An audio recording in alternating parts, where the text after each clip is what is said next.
Hello and welcome to Devil's Advocate. In taking on Manu Sharma's case, has Ram Jethmalani betrayed his principles, and more importantly, thereafter, has he scattered all morality and ethics to the winds? Those are the two key issues I shall raise today in an exclusive interview with Ram Jethmalani. Mr. Jethmalani, for 2 years, there's been a sign outside the gate of your residence in Delhi which reads, "I am not accepting any new court matters, but welcome for anything else." Despite that, you've accepted Manu Sharma's case. Now tell me, is the sign wrong or have you simply changed your mind? I have not changed my mind. Manu Sharma's case I took up when I appeared for his bail application in the High Court. That was long before I put up the board. That's an old case. It's a very tenuous connection that you have with the case. I make promises to myself that I want to, but it's my right to take up any case I like. Absolutely, no one denies it. But the nature of the connection is so tenuous, it sounds like an excuse to me. No, I'm so sorry that you are no judge of it. I know why I take up a particular case. Right. I have some obligations to some people. And what sort of obligations? What sort of obligations? What sort of obligations? Financial? Obligation to defend a person against an undeserved, vicious onslaught by the media, which is subverting criminal justice and the whole criminal justice process. You mean to say the media and the media's treatment of Manu Sharma has made you defend Manu Sharma? In other words, if the media hadn't characterized Manu Sharma the way they have, you wouldn't have defended him? I probably may not have. You mean you've been entirely provoked by newspaper articles? Many of the vicious articles and the vicious kind of propaganda which is going on. Let me quote to you Kamini Jaiswal, an associate of yours for 30 years. Few people know you better. She says, and I'm quoting, "Jethmalani has publicly said he has retired and will appear only in matters when the larger national interest is at stake." How on earth is the national interest involved in this case? The preservation of the purity of the judicial process, and particularly the criminal justice system, is a matter of the greatest national importance. Otherwise, one day you will be in jail and nobody will defend you. Mr. Jethmalani, you're exaggerating by use of pompous language a simple case. There is nothing of national interest involved in the Manu Sharma case. If there was no national interest involved, you would not be interviewing me here this evening. I'll tell you why. And you are wasting your time. I'll tell you why I'm interviewing you. Because I have a suspicion that Ram Jethmalani picks cases to attract attention to himself and to create controversy. It's publicity he's seeking. I normally try and avoid people. I avoid meeting normally? people. Just look at the people you've defended. Haji Mastan, Balbir Singh, Kehar Singh, Harshad Mehta, Ketan Parekh, Lalu Yadav, and now Manu Sharma. What are you talking about, Mr. Thapar? You are talking of Mastan. I defended 50 years ago. Quite right. Now, that's what I'm saying. For 50 years you sought publicity. You're doing it again with Manu Sharma. So naturally in 50 years I have defended 5 persons you have mentioned. So what? Do you know what your critics say? They say he's using Manu Sharma to build a career that is flagging. He's reviving a legal career that has ended by using and misusing Manu Sharma. If you believe that foolish thing, it only reflects on your intelligence. You're very welcome to criticize, in fact, be abusive of me. The point is, that's not a defense of the question. I'm trying to be polite because you are sitting in my house. You don't defend yourself against the question by abusing the interviewer, but you have a right to do so. You have no right to abuse the interviewer either. I'm not abusing I beg your pardon. That is what you are using language which no interviewer should use. I would have turned you out of my house, but for the fact that you are my friend and guest. Except for the fact that what I'm asking is probably niggling you. I'm saying that you choose cases and you choose clients to promote yourself. I refuse to be needled by a person like you. You are too small to needle me here, for God's sake. Then in which case, why get angry? Why get upset? Why lose your temper? But I am not upset. I am giving you a reply to your silly questions. All I'm doing is being devil's advocate. You're behaving as if you've got the devil in front of you. Calm down. Calm down. No. You don't expect me to calm down when you are crossing all limits of an interview. Then let me cross one more. I want to talk to you about the manner in which you're defending Manu Sharma. Is it moral, fitting and proper that you should defend Manu Sharma by casting aspersions on the character of Jessica Lal, a woman who is dead and cannot defend herself? I go by the record of the case, and please read this. I have not invented this. This is an exhibit number 47 upon DA at the trial. I am an appellate lawyer. I have not appeared in the trial court. Now please read Mr. this to your Jethmalani, viewers. I'm well aware of what you're showing me. You're showing me an article from the Pioneer dated the 5th of May 1999. Just because a newspaper published an allegation, and let me finish. Again you want to finish. No, I'm sorry, I won't finish. You don't know what I'm asking you. No, I know what you're asking me. You can't. Are you reading my mind? Yes, but first... Are you a mind reader? First you will have to tell your viewers the headline of this newspaper, tell them that this is an exhibit, and also tell them that the story which is now being attributed to me is a part of the record of the case from 99. Quite right. This headline, as you insist should be read out, says passion not liquor behind murder. The problem is this: neither that headline nor your repetition of it can be proven. You probably know it's not true. You're casting aspersions by using it, and I'm saying to you that in doing so you are betraying your principles, your morality. You are a journalist, you are a television interviewer. What right have you to assume this the right of a common, intelligent human being to question a lawyer? What can't be proved? It is for the judges to decide after hearing me. Let me put it like this. Jessica Lal is dead. She cannot defend herself, and yet you have no compunction in flinging... Can I finish? You have no compunction in flinging baseless accusations to malign her character. Now who the hell are you? Realize that you're damaging a woman who is innocent. In the first place, I have not made any accusations against her character. Such an allegation was made by a colleague of mine. You're repeating it. You're repeating it. By repeating it, you're giving it credence, you're giving it credibility, you're giving it popularity. Is that you fair? Please tell the people what I have said in that letter. Going back to a point we've already done. Let me point out to you, as a criminal lawyer, you have every right to use every trick in the book. I put you a moral question. I'm sorry you are calling it a trick. First of all, please do not degrade the judicial system by calling it a trick. It's not a trick of advocacy. It is a fair argument presented in open court to the judges. Mr. Jethmalani, I'm asking a simple question. Are there no standards that you set yourself which you observe? Is there no Lakshman Rekha, your own personal morality demands that you respect? Will you do anything? Will you fall to any level? I will not do anything, but I will do everything legitimate and honorable to defend my client, and that is precisely what I am doing. You have no right to make comments upon what I am doing. That's a matter between me and the court. You have no conscience about the fact that you have maligned the reputation of a dead woman who can't defend herself? I'm sorry, you can go on repeating it 100 times if you like. I have cast no aspersions on her character. On the contrary, I have given her some character. I hope she deserves it. You've given her some character, you hope she deserves it. Yes. Yeah. You are the one who is now maligning her. That is heartless. You are maligning her. Heartless and cruel. Come on, it is not You claim that you're giving her character. Doesn't matter. I am trying to give her a character by my argument. You've answered as you think fit the questions about Jessica. The audience will judge whether they agree with you or not. Let's leave that subject aside. Let me now come to Beena Ramani and the Ramani family. In the case of the Ramanis, you've publicly suggested that Tamarind Court was a bordello and that they knowingly gave false evidence under pressure. Now, you know it's not true, yet you said Don't make a bordello argument. It's a bordello argument. I have not used the word bordello anywhere. I'm quoting to you what you said. Other kinds of activities. What other kinds of activities are we talking about? Making cakes? Brewing tea? It's a rendezvous. A rendezvous. What a delightful euphemism. People to go out after the party is over. So what other kinds of activities? People will judge what they were for.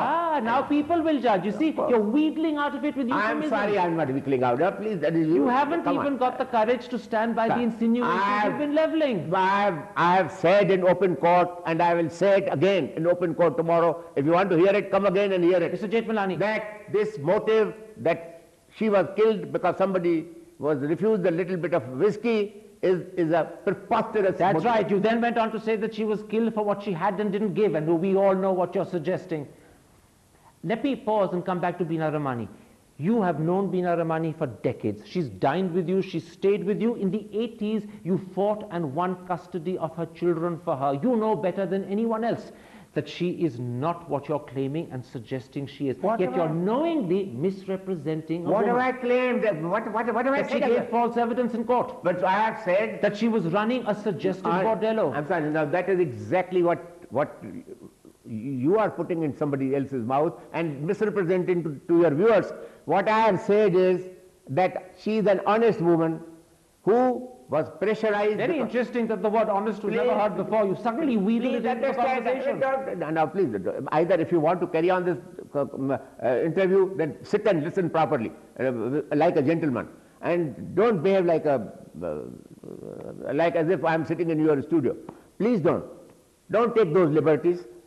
All that I have said is, on the contrary, this poor woman was pressurized by the police to speak some lies, to please them, to get out of the troubles which they were creating for her, and in court she had the conscience to stand up and not stick to those lies. I gave you an opportunity to correct what you said, to perhaps change your wording and to change the meaning. You have a right to. As a lawyer, you have a right to present your case in a good or bad way. Let me point out something else. You have frequently been to Tamarind Court. You have visited Tamarind Court as a customer. I have seen Tamarind Court. You've been there. I have seen Tamarind Court once. You have several times. Yes, I know. I'm sorry. Several times you've been to Tamarind Court. You've been seen by people in Tamarind Court. You've been to Tamarind Court. No. Drinks when drinks weren't available. No. Yes. You are speaking of falsehood. Somebody has told you this and you are trying to just speak some muck.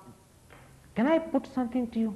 Yeah. The worst, rudest possible question, and I apologize, but it's the sad truth, I suspect. I'm sorry. Are you deliberately misrepresenting? Listen, I had told you. Are you deliberately misrepresenting? That I set the ground rules for this interview. I will refuse to answer any further question from you if you still persist in asking the same old question, because you want to sort of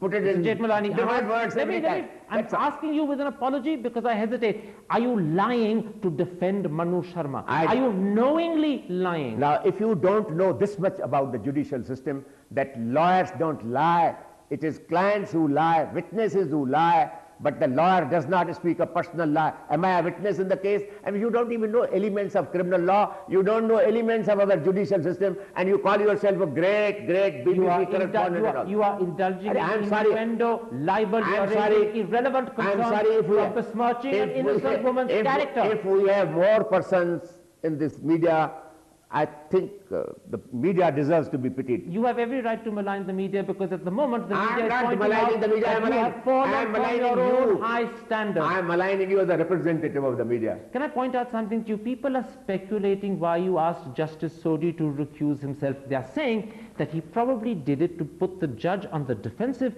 to thus force the judge to try and appear as impartial as he could and thus get away with irrelevance, libel and innuendo. I did it because another member of the media with whom you are probably associated made an insinuation as if I had selected that court, and I wanted to give an opportunity to the court, A, to say that I had nothing to do with the selection of the court, and B, that I'll be very happy if the court doesn't hear it. Let me end this part with two critical questions. I've accused you, and I'm using the word accused, of deliberately spreading falsehood about a woman who cannot defend herself. Let me finish the question. I understand that question. And that question I will not answer, because I have answered it 10 times. I have told you that's a matter of record. Do you have no conscience? No, I'm sorry, you have no conscience, and you are not a gentleman. Maybe, but do you have no No, I'm sorry, I won't answer this question. I will not allow you even to utter it. If you utter it any further, I will stop this. They used to say of Ram Jethmalani. I'm sorry, you will not continue this interview, please. I'm asking a different question. Not at all. They used to say of Ram Jethmalani that he was a champion of justice today. I am a champion of justice. That is precisely what I am doing. They say he's a trickster. Please don't use He's a man without scruples. Now, don't utter such stupid words, and this interview is therefore terminated. I didn't call you here to utter this kind of abusive language. Please stop it. If you don't stop it, I will just walk out.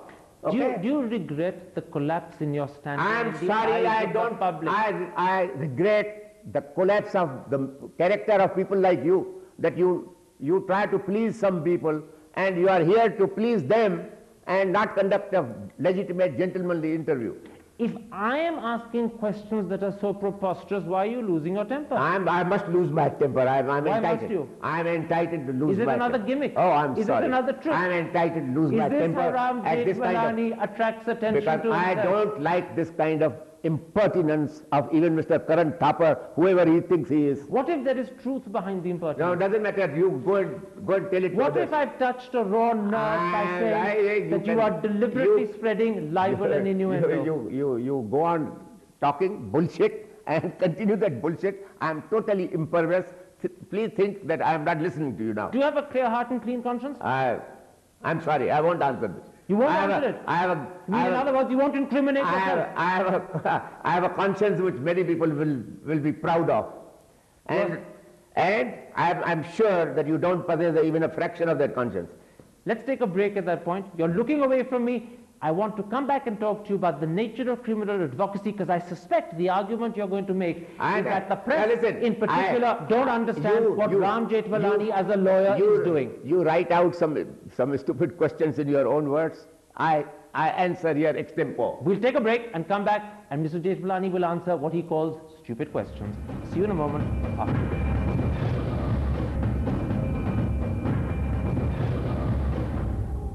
Welcome back to an exclusive interview with Ram Jethmalani. Mr. Jethmalani, is it your case that criminal advocacy entails casting aspersions on people's characters? It entails spreading doubt, even though ordinary human beings would believe there is no room for doubt whatsoever? Criminal advocacy does involve opening up people's past to find out whether they are reliable, whether they have motivations to speak lies, and whether their character is such that should inspire confidence. And I'm sorry. Even with what I called lies. I called them lies in part one, I repeat the word again. You are nobody to call them lies. But you know they are. You know they are. Look, you personally know the people who are maligning. I wish journalists like you had been given some judicial powers. Unfortunately, or fortunately for society, that is not so yet. I'm saying the opposite. I'm saying a lawyer of your upstanding character should have thrown up his hands and said, enough is enough. I'm sorry. I will defend the accused, but I will only do it in an honourable and acceptable way. I won't libel. I'm sorry that you are so silly. I have not even appeared in the trial court. I am arguing the matter of the record created by some other lawyer. But you should know this.